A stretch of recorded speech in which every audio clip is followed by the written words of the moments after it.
You are Locked On Ole Miss, your daily podcast on the Ole Miss Rebels. Part of the Locked On Podcast Network, your team every day.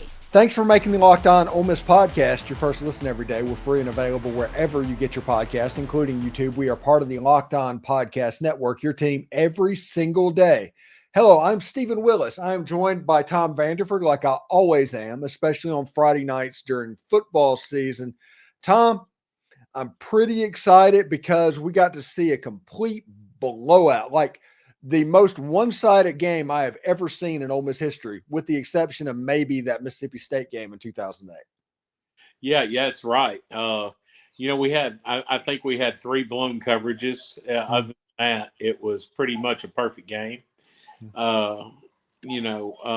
was just amazing. It was amazing, and I really enjoyed it. But it's Furman, and my hope is that we do as well this week with a little bit tougher test. I don't know how many people are left from last year's Middle Tennessee State team, but they did go down to Miami and beat the Hurricanes. So I think that was 2 years ago. But the quarterback is back.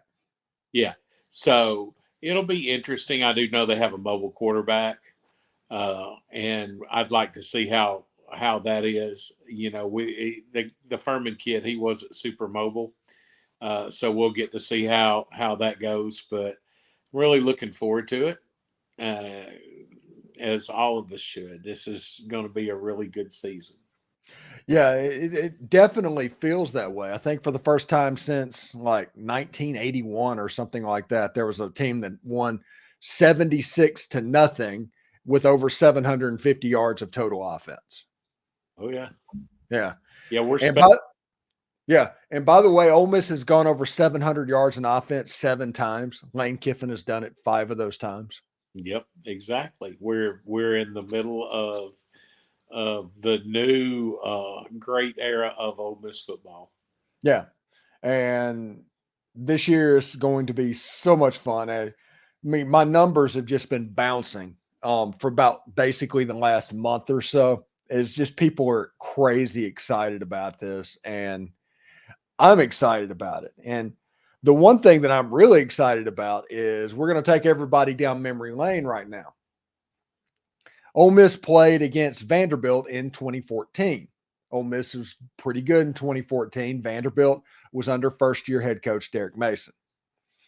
And the reason I bring this up is he took a spread system and a different type of defense system and changed it all around, and he just didn't have the personnel to match up. And Ole Miss ended up winning that game like 55-10 or something like that. They played the game in LP Field. It was that game. I think a similar type situation could be about to unfold a little bit against Middle Tennessee. And the reason I say this is last year they were essentially an air raid team, and on defense they were a 4-2-5 team. Now they're going to change over to do what Derek Mason wants to do, which is a lot of 12 personnel type stuff like Stanford used to run, and run a 3-4 defense. Your personnel doesn't fit with that if you want to do it. For example, they are playing 5 tight ends because they do not have one, because last year they didn't have a tight end. So they have a bunch of skill sets that they're trying to utilize. Because of that, I think Ole Miss fans need to realize if Ole Miss can completely jump on these guys, they're not going to quit. They're going to be all right. But if Ole Miss goes out and plays not clean, if Ole Miss goes out there and struggles at the beginning of the game and lets Derek Mason get his team belief that they can hang with Ole Miss. Derek Mason has proven as a defensive coordinator and as a head coach in those later years against Vanderbilt of a coach that is able to beat Ole Miss. So that's your kind of word of warning, but I just genuinely don't see a way that MTSU can affect the game on the scoreboard, but they can probably win some plays. Yeah, I agree. I think they're going to win some plays. I mean, they're D1 athletes, and D1's a step above FCS in my opinion. I think we played a good FCS team last week. I don't know how far they'll go in their run in the FCS, but you could tell they're a pretty good team. They were just outmatched. I mean, our secondary was locked down for the most part, except for our like I said, those 3 busted plays. The front line, I call them the front 7, but the front 7, looked really good. That defensive line was monster. And what I liked about it is when they, we went ahead and they put people like Pooh Paul in there and the 2 freshmen. I really didn't see a ton of slack from those starters to the second and third team on the defensive line. I was really impressed with our defensive end and William Eccles. Yeah, if you think like Tyler Banks flashed at linebacker a little bit. He did, and yeah, been around forever. Yeah, he's a guy that's just been waiting his turn. Like it seems like every other player gets in the transfer portal, he is waiting his turn right now, and he is probably getting ready to earn himself a little bit more playing time. The problem is he plays behind Pooh Paul and Kari Coleman and TJ Dottery, and it's just hard to move up the depth chart in that linebacker room. Right. And I thought Centurion Perkins did some good things also. But I think they're going to end up using him like Harold Perkins at LSU. They're going to end up using him a lot like him. Yeah, I think so as well. Also, do you think, I'm asking everybody that comes on the show this week, do you think it is about time that Matt Jones gets first half carries? Just a few? Yes, I sure do. I want to see. I want to see. Every time I've seen Matt Jones run, he runs hard. He's very quick, and I want to see him just because dude's a walk on. He was, if I remember right, he's the MAIS record holder for rushing yardage. So give the kid a shot. Jerry Ely was an MAIS kid, and he did good. But I just think he's a good back. I would like to see some more of Amos. We didn't see a whole lot of Amos last week. I don't know if he was banged up or if he hadn't got the offense down pat yet, or I don't know what the deal is. But we need we need the thunder and lightning for us old Ole Miss fans. Yeah, I think LSU has that Josh Williams right now. I think he was a walk on as well. That just kind of hung around the LSU program. So we'll see. I want to see what Matt Jones can do against first and second team defenders. We saw him against Vandy. We saw him against Georgia Tech. We saw him last week against Furman make plays. I want to see what he can do against a full regular defense. I do too. I think we might get a shot at that as well, because Lane's told us all week he's going to work on the running game. So we shall see. Yeah, but he said that before Furman too. Well, he did. He did. Speaking of before Furman and now, I hope Jeremy James gets healthy quick. But in past years, that would have been a major bummer to lose somebody with that many starts and that much playing time. But we just reload. We just put another person in there. Like you said in the beginning, Lane is working for a 16-game season, and he was stacking up the line for something like this. So I wish him well. I hope he gets better. I think they said he's out 6 weeks. But I wonder if this is going to be the game to where we get to see the full offensive line for the first time, with Jerquan Scott coming back and all of that. Now, all props to Reese McIntyre, but Reese McIntyre was kind of the third string center. Yeah. What's going on? So I think Scott coming back to that line could be the glue that brings everybody together. I want to see what this offensive line looks like when, I guess, the center's in place and there. Yeah, I do too. I'll be interested to see the first string depth chart that we saw coming out of the fall. We haven't seen that yet. Although, I watched Diego Pounds look good. So did the Williams kid. So Jaden Williams was the highest graded offensive lineman in college football by PFF. exactly. Yeah, he had a great game. Yeah, he did. And that's wonderful. That's So, yeah, right now you talk about a game when you play an FCS team. Not many people come out of those games feeling really good. In fact, some people feel uncomfortable when they feel good coming out of those games yeah, because there has to be something wrong. There's always something to work on because of who you were playing against. But that exactly. game, pretty much every Ole Miss fan walked out of that saying, "Yeah, we're gonna be okay." Yeah, yeah. I mean, I did. I enjoyed it so much. Now I haven't watched the replay, but it should be on my television today. I may watch it the replay tonight. But like I said, except for those blown plays in the secondary, they had a couple of decent runs. But other than that, we shut them down. Yeah, there's 3 busts and 2 runs at the end of the game. Yep, Without that, Furman gained 40 for the day. exactly, Yeah. exactly. And our like I said, our second string looked just as good as the first string. And I kept watching and seeing different players. Like we mentioned Sunday night. I kept seeing the Kennedy kid, and I forgot all about him. Jay, listen, I interview, as people know, I do my know your enemy type thing, and the one I did it with with Tulane last year was Jerry Smith or Gary Smith. It's Guery. I forget how you pronounce it.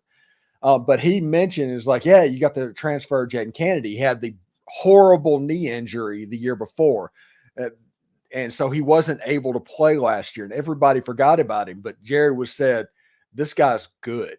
This guy's legitimately good. He was the best defensive back that we had. Good. And if he is going to come back and if he is healthy, he is going to play a lot of football. Oh yeah, yeah. And you got the Graves kid, and you got the kid from Houston. You got the kid from Alabama. Mm-hmm. In the secondary, you've got all those safeties. I mean, And the old standby Trey Washington. you got to love that kid. Uh-huh. Yeah. Anyway, when we come back, we'll talk to Tom about the MTSU game tomorrow. It should be a lot of fun. Is injuries creeping up in the MTSU list of problems that now they have to worry about? We'll talk about that in just a second. When you're hiring for your small business, you need to find the right professionals, people that are going to fit your role and help your business grow.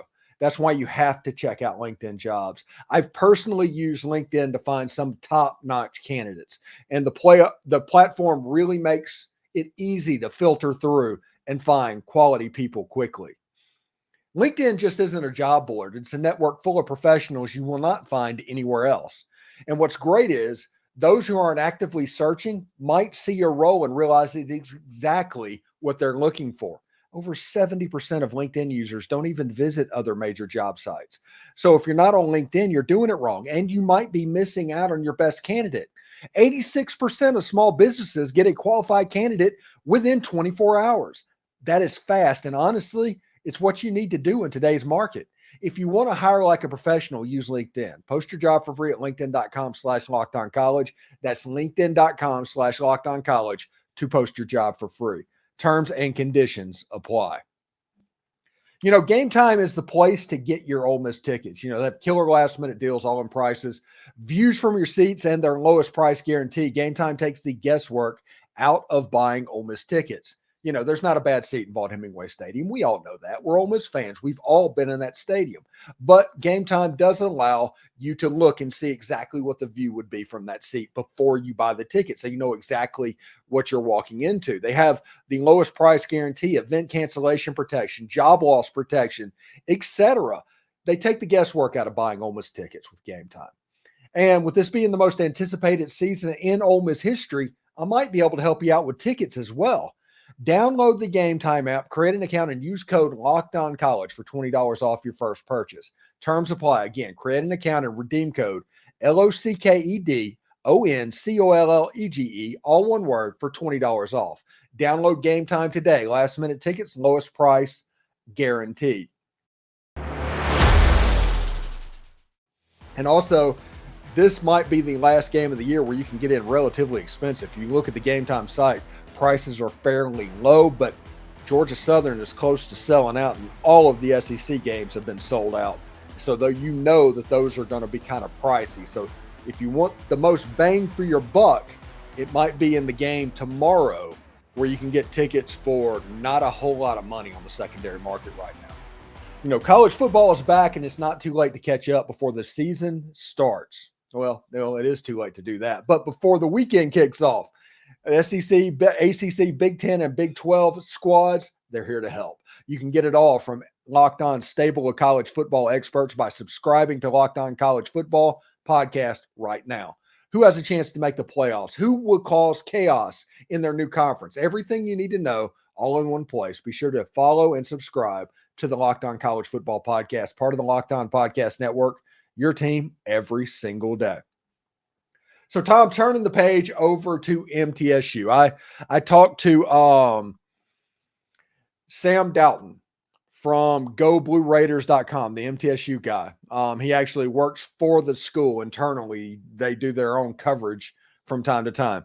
And he mentioned that MTSU came out of the Tennessee Tech game, their FCS game, less than healthy.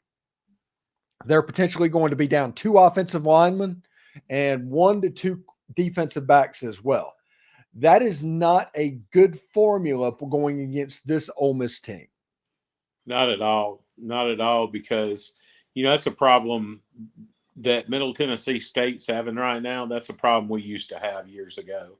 You know, we'd have a good starting 11 on both sides, but as injuries piled up, we just didn't have the depth behind them. And that's not the issue this year with Ole Miss. We are super deep, and we're just going to grind it out. I'm telling you, we're just going to grind it out. A lot of players are going to get some playing time. I'm interested to see if we get to see Simmons again. I thought he did really good on the deep ball. I thought he needed some work on his short passing game. He was amped. He threw a couple of 100-mile-an-hour fastballs when he only needed to throw at 70. Yeah, exactly. Yeah, he was amped up. Well, he was. You know, that was his first college game. So, yeah, he would be amped up. But I want to see if he calms down a little bit on those short passes. And I just really looking forward to sitting here, just like I put on Twitter Saturday night, about just a stress-free evening watching Ole Miss football. Yeah, last week we had one of those, and I didn't know what that felt like. No, me neither. Me neither. You know, normally it's like in the third quarter, it's like normally by this point I'm numb. What's going on? Exactly. So let's go on the keys to the Middle Tennessee game, the what to watch for, and I'll give you my prediction. You can tell me yours then. Let's start off with the keys. These are the keys that I think will be important. Ole Miss needs a fast start, because a fast start with this defense will cause a repeat of Furman to happen. I do think that Ole Miss needs to get Matt Jones carries early in the game, and of course, play clean and cut down on the bus. That's where about 70% of the Furman offense was. Yeah, I agree with all three of those. Okay, and we look at what to watch for, what I'm looking for in this game. The Ole Miss running game. Was Saturday a symptom of a problem or a product of the game plan? Is this the week that Jordan Watkins comes back, and what does he look like? And the special teams, will Fraser Messine punt enough for us to even pass judgment on him? Because everybody's ready to get the punting game. Yeah, I was last year it happened quite a few times, and this first game this year I was sorely disappointed in our punting game and Fraser Messine. But he maybe he'll turn it around. He had a good punting game in the bowl game. So yeah, and the Egg Bowl too. And the Egg Bowl. So maybe he'll turn it around. But I don't expect us to punt a whole lot this year. No. So, we'll see. We'll see. Yeah. But when he's asked to do his job and come out, he has to perform. Exactly. Oh, I agree. 100%. Of course, I think our backup punter is our snap holder, Pollock. I don't know how good he is or not. So, but yeah, that would be something good to look for. I'm like you. I want to make sure. I want to see how our running game does. I wonder how much of it was affected by Caleb Warren and Jerquan Scott not playing. I don't think that was affected at all because I don't think Furman was good enough to do that. I think it was affected mainly by the fact that Ole Miss could do whatever they want through the air. Well, that's true, man, because Yeah. I mean, we were killing it. We were killing. All right. In the game tomorrow, Ole Miss is favored by 41.5 points, according to FanDuel Sportsbook. Ole Miss was favored by 42 over Furman, only 1 point less against Middle Tennessee. And my final score that I'm going with an Ole Miss cover, Tom. I'm going with Ole Miss 52, Middle Tennessee 7. And it's going to be a situation moving into the game on the CW in between a very special Dawson's Creek and the latest episode of Smallville. So we'll see exactly how that goes. Goodness gracious. I've got YouTube TV. I'm sure I've got the CW in some shape, form, or You fashion. do. I never, that reminds me of the old Jefferson Pilot, football games on Saturday morning, but I'm going to go a little bit more. I'm going to do 63-7. 63-7. Tom says 63-7. I said 52-7. We are both calling a cover. The pregame show is set to be tomorrow morning at 10 o'clock Central Time. Me and John Macon Gillespie will talk about the stuff that came up in between this interview, and basically then we'll live stream at that point. The post-game show will be immediately after the game, and then Sunday night at 8 o'clock, we'll have our reaction roundtable with people like Tom and that talking about what they saw in the ball game. Should be pretty cool indeed. Thanks again for making the Locked On Ole Miss podcast your first listen every day. We're free and available wherever you get your podcast, including YouTube. We are part of the Locked On Podcast Network, your team every single day. Tommy, what do you got going on this weekend, buddy? Oh, dude, I don't have any doctor appointments, so what? Yay! So I am going to just relax and watch football, man. You're living the dream, buddy. You're living the dream. All right, we'll talk to you later, and hotty toddy, man. Hotty toddy.